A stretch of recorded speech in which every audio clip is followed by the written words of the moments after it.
Well, the coronavirus pandemic is impacting virtually every segment of the Indiana economy, some more than others. Take the convention and tourism business. It is a huge segment of the Indiana economy. 83,000 people depend on the sector for a paycheck in central Indiana alone. This week, I caught up with Visit Indy Senior Vice President Gahl outside the empty and closed Indiana Convention Center on a deserted Capitol Avenue for perspective on the impact. And he tells me, despite this crisis, there may be some positive news on the horizon. In any given year, we'd welcome more than 30 million visitors to the capital city.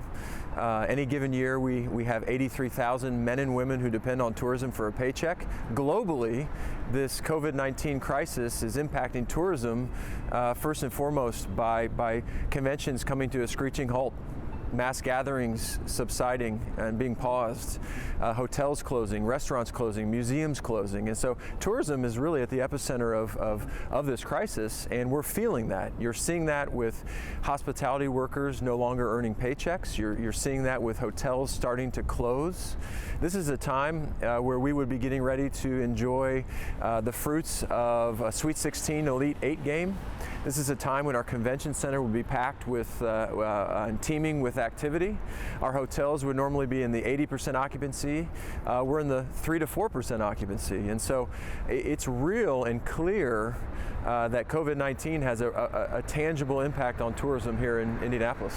So Chris, really, you began tracking this in early March. Talk about that process and what it was like. We started first hearing from meeting planners in early March, really March 1st, with concern.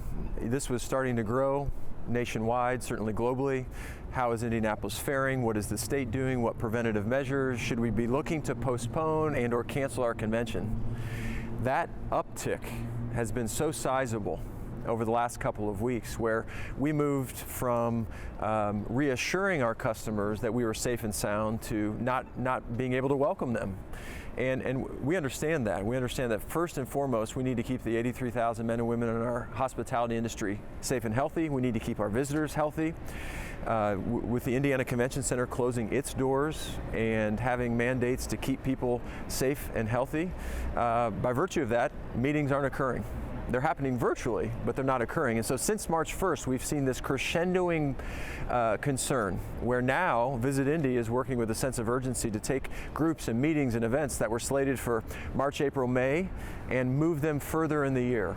Perfect example of that is our Fire Department Instructors Conference, FDIC International.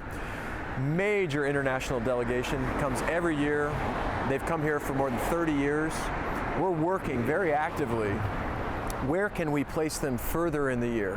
Where can we find room inside the convention center, room within our hotels, and far enough in the year that they can safely convene here? What is that like? That has to be an incredible challenge to try to fit the pieces, moving pieces here and there to accommodate these events. When your hotels are normally 70+% occupancy, when your convention center is normally 65% occupancy, it's like playing Tetris. Where can you find room for a group like FDIC to be scooted further in the year, to not step on any toes of other existing business, while also finding physical space?